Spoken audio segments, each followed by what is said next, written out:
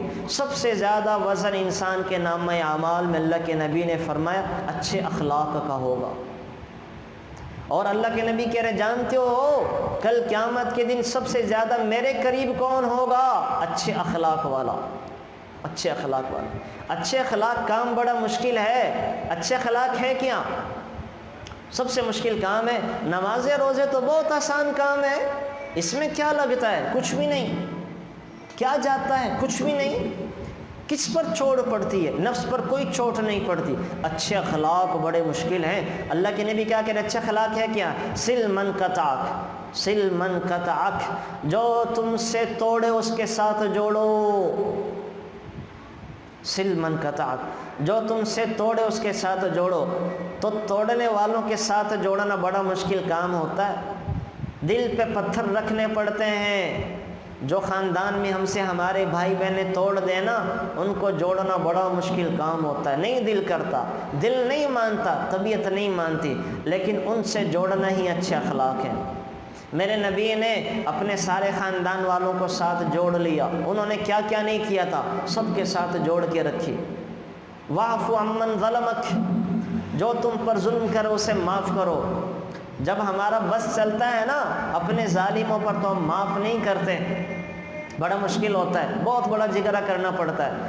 اللہ کے نبی کا جب بس چلا فتح مکہ کے موقع پر سب کو معاف کر دیا، سب کو معاف کر دیا، سب کو معاف کر دیا۔ بڑا مشکل کام ہوتا ہے۔ یہ دوسری خوبی اچھا اخلاق کی۔ تیسری وَأَحْسِنْ إِلَىٰ مَنْ أَسَاءَ إِلَيْكَ، جو تمہارے ساتھ برا کرے اس کے ساتھ اچھا سلوک کرو۔ برے کرنے والوں کے ساتھ ہم کہاں اچھا کرتے ہیں؟ ہم تو پتھر کا جواب اینٹ سے دیتے ہیں، ہم تو اس کو ذلیل اور رسوا جب ہاتھ آتا ہے موقع پڑتا ہے کر دیتے ہیں۔ اللہ کیا کہہ رہے ہیں؟ اللہ کے نبی اچھے اخلاق کیا ہیں؟ وَأَحْسِنْ إِلَىٰ مَنْ أَسَاءَ إِلَيْكَ، جو تمہارے ساتھ برا کرو اس کے ساتھ اچھا کرو۔ ابو سفیان فتح مکہ کے موقع پر، ہر موقع پر ابو سفیان اللہ کے نبی کے خلاف لشکر لے کر آئیں۔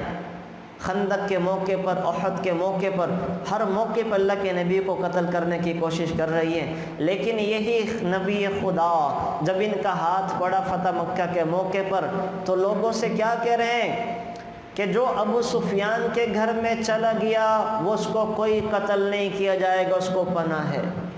اللہ اکبر۔ کون ایسے کرتا ہے کہ اپنے ساتھ ظلم زیادتی کرنے والوں کو عزتوں سے نوازا جائے؟ ابو سفیان کے گھر کو عزت دی جا رہی ہے۔ ابو سفیان کے گھر میں وہی ہندہ ہیں جنہوں نے اللہ کے نبی کو سب سے زیادہ تکلیف دی تھی، اللہ کے نبی کے چچا کا کلیجہ چبا کے، ان کے آنکھ ناک کان کاٹ کے نکال کے، اسی گھر کو اللہ کے نبی عزت دے رہے ہیں۔ کیا کہہ رہے ہیں کہ جو ابو سفیان کے گھر میں چلا گیا وہ امن سے ہے، عزت میں ہے، وہ عزت میں ہے، وہ عزت میں۔ تو اچھے اخلاق بڑے مشکل کام ہیں، کہاں کرتے ہیں ہم کب کس کو عزت دیتے ہیں؟ جو ہماری بچیوں کو طلاقیں دے دیں، جو ہمیں رشتہ دینے سے انکار کر دے، جو ہماری میراث کھا جائے، جو کاروبار میں ہمارا نقصان کر دے، جو ہمارے بچوں کو برا بھلا کہیں، ہم کب ان کو عزت دیتے ہیں؟ ہم تو ہمیشہ ان کو ذلیل کرنے کی کوششیں کرتے ہیں، کب عزت دیتے ہیں؟ تو اس وجہ سے یہ کام بڑا مشکل ہے، ہر کوئی نہیں کر سکتا، تو اللہ نے اس کام کے نتائج بھی بہت بڑے رکھے ہیں، انعام بھی بہت بڑے رکھے ہیں جو کسی اور کام پہ نہیں رکھے، کسی اور کام پہ نہیں رکھے۔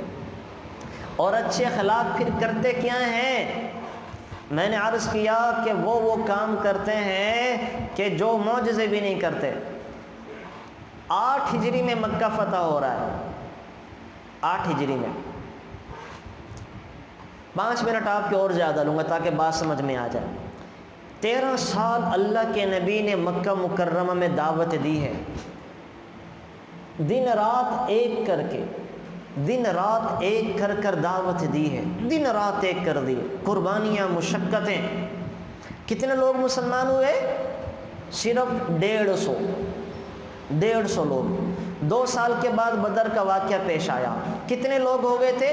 313 مرد صحابہ مسلمان، باقی عورتیں۔ اور بدر کے موقع پر اچھا پھر احد آ گیا، پھر صلح حدیبیہ کے موقع کے اوپر 6000 ہیں، اور جناب فتح مکہ کے موقع کے اوپر 10-12 ہزار ہیں۔ 8 ہجری تک کتنے لوگ تھے؟ تھوڑے سے۔ اور ان سالوں میں ان عربوں نے کون کون سا معجزہ نہیں دیکھا؟ انہوں نے میرے نبی کا ہر معجزے کو دیکھا، آسمان سے فرشتوں کا اترنا دیکھا، لیکن مسلمان نہیں ہوئے۔ میرے نبی کے لیے درخت کا سینہ چیر کے آنا دیکھا، لیکن مسلمان نہیں ہوئے۔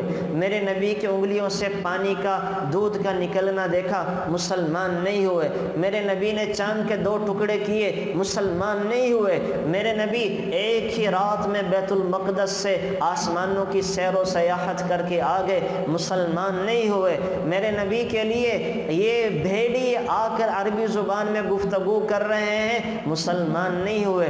میرے نبی کے لیے بے شمار معجزے اور دیکھے، مسلمان نہیں ہوئے۔ فتح مکہ کے موقع کے اوپر، فتح مکہ کے موقع کے اوپر جب آپ علیہ الصلوۃ والسلام کا ہاتھ پڑ گیا اور آپ علیہ الصلوۃ والسلام کے سامنے سارے کھڑے ہوئے ہیں اور یہ کہہ رہے ہیں کہ آج ہماری خیر نہیں ہے، اور آج ہم نے جو کچھ کیا تھا، آج تو مسلمان جو ہم نے حضرت سمیہ پر ظلم ڈھائے تھے ان کا بدلہ لیں گے، جو یاسر کو ہم نے شہید کیا تھا اس کا انتقام لیا جائے گا، خباب کو جو قیلوں پر لٹایا کرتے تھے اس کا بدلہ لیا جائے گا، بلال کو جو گلیوں میں گھسیٹا کرتے تھے اس کا بدلہ لیا جائے گا، ابو فقیبہ کو ستانے کا بدلہ لیں گے۔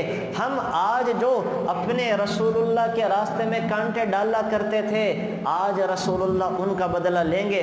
آج بلال، صہیب، عمار و خبیب کے ایک ایک دکھ کا بدلہ لیا جائے گا۔ آج جو ہم نے آپ علیہ الصلوۃ والسلام کی گردن میں رسیاں ڈال کے آپ کو گھسیٹا تھا اس کا بدلہ لیا جائے گا۔ آج ہم جو محمد صلی اللہ علیہ وسلم کی گردن پر اوجری ڈال کر ان کو ستایا کرتے تھے اس کا بدلہ لیا جائے گا۔ آج یہ سارے کھڑے ہیں، سارے میرے نبی کے ہاتھ میں ہیں۔ میرے نبی کا بس چل پڑا، آسمان سے فرشتے بھی اتر رہے ہیں، زمین والے بھی، ساری طاقتیں میرے نبی کے ساتھ ہیں۔ آج یہ سب اختیار میں ہیں، سب سوچ رہے ہیں آج ہماری خیر نہیں ہے، گن گن کے ہی ہم سے بدلے لیں گے، لیکن قربان جائیں۔ آپ علیہ الصلوۃ والسلام نے کیا کہا؟ آپ علیہ الصلوۃ والسلام نے کہا آج بدلے کا دن نہیں ہے، الیوم یوم المرحمہ، آج تو رحم کرنے کا دن ہے، الیوم یوم الملحمہ نہیں ہے، انتقام کا دن نہیں ہے، آج تو رحم کرنے کا دن ہے۔ جاؤ، میں نے تم سب کو معاف کر دیا، جو میرے بھائی یوسف نے کہ معاف کیا تھا، جاؤ، میں تم سے کوئی مواخذہ نہیں کرتا۔ اس ایک بول میں اتنی طاقت تھی، اس معافی کے ایک بول میں اتنی طاقت تھی، جو طاقت آسمان سے فرشتوں کا اترنے میں، چاند کے 2 ٹکڑے کرنے میں، قرآن کے معجزے میں، بھیڑیوں کا عربی میں بات کرنے میں، درخت کا سینہ چیر کر آنے میں نہیں تھی، جو اس ایک بول میں طاقت تھی۔ یہ سارے معجزے ان کو کلمہ نہیں پڑھا سکے، یہ ایک بول سارے عرب کو کلمہ پڑھا گیا، اتنی طاقت تھی۔ یہ معافی کا ایک بول سارے عرب کو مسلمان کر دیا۔ تو اتنی طاقت ہوتی ہے اچھے اخلاق میں، اتنی طاقت ہوتی ہے معاف کرنے میں، اتنی طاقت ہوتی ہے۔ تو یہ بڑی طاقت ہے، اور یہ اللہ کے نبی کہہ رہے ہیں کہ اللہ کے یہاں سب سے زیادہ نامہ اعمال میں وزنی چیز اچھے اخلاق ہوں گے۔ تو اس وجہ سے میں نے عرض کیا یہ بڑا مشکل کام ہے اچھے اخلاق اپنانا، اور بڑوں کی بڑی باتیں۔ آپ کو میں نے واقعہ افک سنایا تھا نا، واقعہ افک سنایا تھا، اور حضرت عائشہ پر جو تہمت لگی ہے، تہمت لگانے والوں میں حضرت عائشہ کے کزن ابوبکر صدیق کے بھانجے بھی تھے، جن کا سارا خرچ ابوبکر اٹھایا کرتے تھے۔ قسم کھا لی کہ اپنے بھانجے پر خرچ نہیں کروں گا۔ اللہ نے آیت اتار دی، وَلَا يَأْتَلِ أُولُو الْفَضْلِ مِنْكُمْ وَالسَّعَةِ۔ ابوبکر کی شایان نشان نہیں ہے کیسے چھوٹے کام کریں، تو ابوبکر نے اس کے بعد کیا کیا؟ اپنے بھانجے پر دگنا خرچ کرنا شروع کر دیا۔ کون کرتا ہے ایسے کہ اپنی بچیوں پر تہمت لگانے والوں کو نوازے؟ تہمت لگانے والا اصل کون تھا؟ عبداللہ بن ابی سلول بدبخت، اتنا بدبخت جو کہا کرتا تھا کہ اس نے اللہ کے نبی کے خلاف ہر موقع پہ سازش کی، لیکن میرے نبی نے اس کے ساتھ کیا کیا؟ جب یہ مرا ہے تو اللہ کے نبی اپنا قمیض دے رہے ہیں اس کے کفن کے لیے۔ اللہ اکبر! اللہ کے نبی اس کی نماز جنازہ پڑھانے کے لیے کھڑے ہو گئے اور کہہ رہے ہیں کہ 70 دفعہ پڑھانی پڑ جائے تو پڑھا لوں گا۔ اللہ اکبر! کس میں اتنا بڑا جگرا ہوتا ہے کہ اپنے ساتھ اتنے ظلم زیادتی کرنے والوں کو اتنا آنر دینا، اتنا اعزاز دینا؟ یہ ہیں اچھے اخلاق، یہ اچھے اخلاق کے اللہ نے جھلکیاں دکھائی ہیں۔ تو اللہ کرے ہم میں کوئی اس کا ذرہ پیدا ہو جائے، اللہ کرے ہم میں کوئی اس کا ذرہ پیدا ہو جائے۔ تو بہرحال یہ تھے فتح مکہ کے موقع کے اوپر آپ علیہ الصلاۃ والسلام عاجزی کے ساتھ داخل ہو رہے ہیں، سب کو معاف کرنے کا اعلان کر رہے ہیں۔ اور عثمان بن طلحہ نے کہا تھا نا، عثمان بن شیبہ جو تھے، جن کے ہاتھ میں بیت اللہ کی چابیاں تھیں اور جنہوں نے اللہ کے نبی کو زمانہ جاہلیت میں بیت اللہ داخلے سے منع کر دیا تھا، آج جب اللہ کے نبی کا بس چلا، حضرت علی کہہ رہی ہیں چابیاں مجھے دے دیں، تو عثمان بن طلحہ کا نہیں پتہ، چھپتے پھر رہے تھے۔ اللہ کے نبی نے چابیاں لے کر کہا، عثمان وہ دن یاد ہے جب تم مجھے بیت اللہ میں نہیں جانے دے رہے تھے اور میں نے کہا تھا ایک دن چابیاں میرے ہاتھ میں آئیں گی، لیکن میں آج ہی چابیاں تمہیں دیتا ہوں، قیامت تک یہ چابیاں تمہارے خاندان میں رہیں گی، کوئی تم سے نہیں لے سکے گا۔ یہ ہوتی ہے جب ہاتھ پڑے تو عزت دے دی جائے کسی کو۔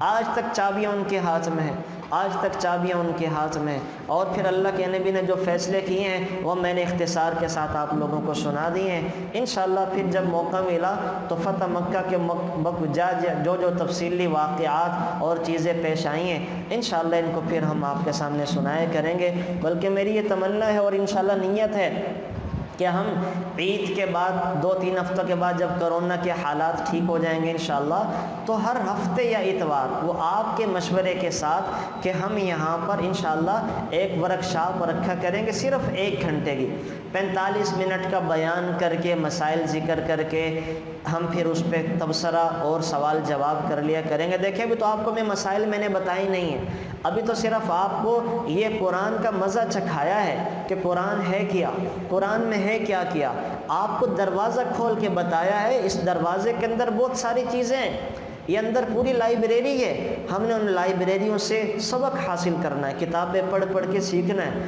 تو آپ کو تو صرف یہ اتنے دنوں میں ہم نے قرآن کی چاشنی، قرآن ہے کیا، قرآن ہے کیسا سا، اس میں کیا کیا احکامات ہیں وہ اشارے کیے ہیں، تفصیل کے ساتھ تو ہم اس وقت میں بتا ہی نہیں سکتے۔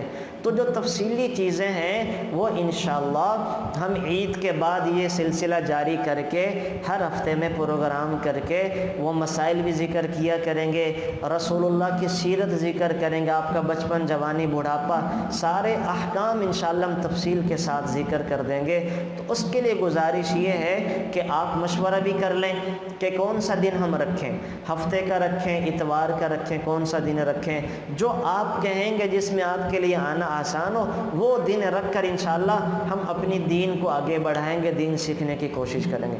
ایک تو یہ گزارش تھی، دوسری آپ سے یہ گزارش ہے کہ آپ کو پتہ ہے الحمدللہ ہمارا یہ مدرسہ ادارہ ہے، اور مدرسے جتنے بھی ہیں وہ لوگوں کے تعاون سے چلتے ہیں۔ اللہ کے نبی کے زمانے سے ہی ایسا ہے، اللہ کے نبی بھی صحابہ کے تعاون سے ان کا مدرسہ چلا کرتا تھا، ساری دنیا میں مدرسے ایسے ہی چلتے ہیں۔ تو مدرسے تو جو ہیں اگر مدرسوں والے خود کمائی پہ لگ جائیں تو ظاہر ہے پھر یہ کام کیسے چلیں گے۔ میں الحمدللہ خود یونیورسٹی کے اندر پروفیسر، میں ITU میں پروفیسر ہوں، لیکن میں وہاں سے چھوڑ رہا ہوں. کیوں؟ کہ وہاں وقت دینے میں وہاں بچوں کو اسائنمنٹیں اتنی ہوتی ہیں, کام اتنے ہوتے ہیں کہ میرے سارے عوامی کام متاثر ہو جاتے ہیں. پھر لوگوں سے میں مل نہیں سکتا, پھر میں اپنے دم والا کام نہیں کر سکتا, مسائل نہیں بتا سکتا لوگوں کے لیے, پھر میں بیانات کے لیے نہیں جا سکتا. حالانکہ ہم نے تو پڑھا اسی لیے کہ اللہ کرے ہم لوگوں کے کام آئیں, اللہ ہم سے اپنے دین کی خدمت لے لے. تو وہاں ہمیں بڑی اچھی اچھی تنخواہیں ملتی ہیں لاکھوں کے روپے میں, لیکن اللہ کا فضل ہم نے وہ چیزیں چھوڑیں. کیوں؟ کہ ہم اپنے دین کو سنبھالیں, مدرسے چلائیں, ہم مسجدوں کے اندر کام کریں. تو مدرسے تو آپ کو پتہ ہے پھر عوامی چندے سے چلتے ہیں, لوگوں کے صدقات سے, زکوٰۃ سے, عطیات سے, فطرانوں سے. لوگ جو ہے فیسوں کی شکل میں تعاون کرتے ہیں. جو فیسیں نہیں دیتے بچے تو وہ ان کے پھر صدقات زکوٰۃ میں سے ان کی فیسیں پوری کر کے مدرسوں کو چلایا جاتا ہے. تو گزارش یہ ہے کہ مدرسوں کے ساتھ تعاون کرنے میں وہ صدقہ جاریہ بھی ہے. آپ کا بینک اکاؤنٹ کھل گیا, آپ کے پیسے سے جس بچے نے حفظ کیا, ناظرہ کیا, وہ بچہ جتنی تلاوت کرے گا, وہ عالم بن کے جتنے خیر کے کام کرے گا, مفتی بن کے جتنے خیر کے کام کرے گا, سب کا ثواب آپ کو دیا جائے گا کہ آپ کے پیسے سے اس نے علم دین حاصل کیا ہے. آپ کا پیسہ لگے گا, وہ پھر جہاں جہاں لگے گا, جب تک عمارت پہ لگا, چیزوں پہ لگا, وہ جب تک باقی ہیں آپ کو ثواب مل رہا ہے. وہاں جب تک قرآن و حدیث پڑھی جا رہی ہے آپ کو ثواب مل رہا ہے. پھر آپ کا پیسہ جو طلباء پہ لگے گا, آپ نے اللہ کے نبی کے مہمانوں کی خدمت کی تو اللہ کے نبی کے مہمانوں کی خدمت کرنے کا ثواب اللہ آپ کو دے رہے ہیں. تو بے شمار فائدے. اور آج کے دور میں جب سب مدرسوں کو ختم کرنے میں لگیں, پروپیگنڈے سازشوں میں لگیں, تو وہ مدرسے جو کام کر رہے ہیں وہاں لگانے میں تو دین کو بڑھانے, دین کو زندہ کرنے کا ثواب اللہ آپ کو دیں گے. اور اس کا اجر اتنا ہے کہ اللہ اکبر, بڑے فضائل اس کے بارے میں. تو گزارش یہ ہے کہ اپنا تعاون مدرسوں کے ساتھ جاری رکھیں. ہمارا یہ مدرسہ ہے, یہاں پہ ماشاءاللہ ہمارے پاس حفظ و ناظرہ میں 55 بچے ہیں, اور مختلف اوقات میں آنے والے ان کے وسائل اخراجات ہیں, وہ ان میں سے فیسیں بھی بعض دیتے ہیں اور بہت سارے نہیں دیتے, لیکن وہ اتنا نہیں ہے فیسوں کی شکل میں کہ مدرسہ چل سکے, سارے اخراجات پورے ہوں.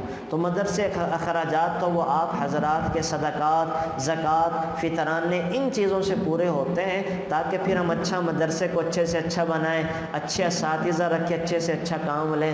تو گزارش یہ ہے کہ اپنے صدقات, زکوٰۃ اور اپنے عزیز و کاری کو کہہ کر بھی اپنے آپ اس مدرسے کو جو ہے وہ ترقیاں دلوائیں, تاکہ اللہ کرے ہم بہتر سے بہترین آپ حضرات کے لوگوں کی خدمت کر سکیں, اور اللہ کرے دین کی رونقیں بہاریں یہاں سے ایسے ہی جاری رہیں. تو اس کی بھی کوشش کیجیے گا. باقی اپنے جو مسائل وغیرہ ہیں وہ ذکر کرتے رہا کریں انشاءاللہ, تاکہ ان کا حل پیش کرتے رہا کریں. Thanks for watching. Please subscribe, like, share Mufti Sufyan.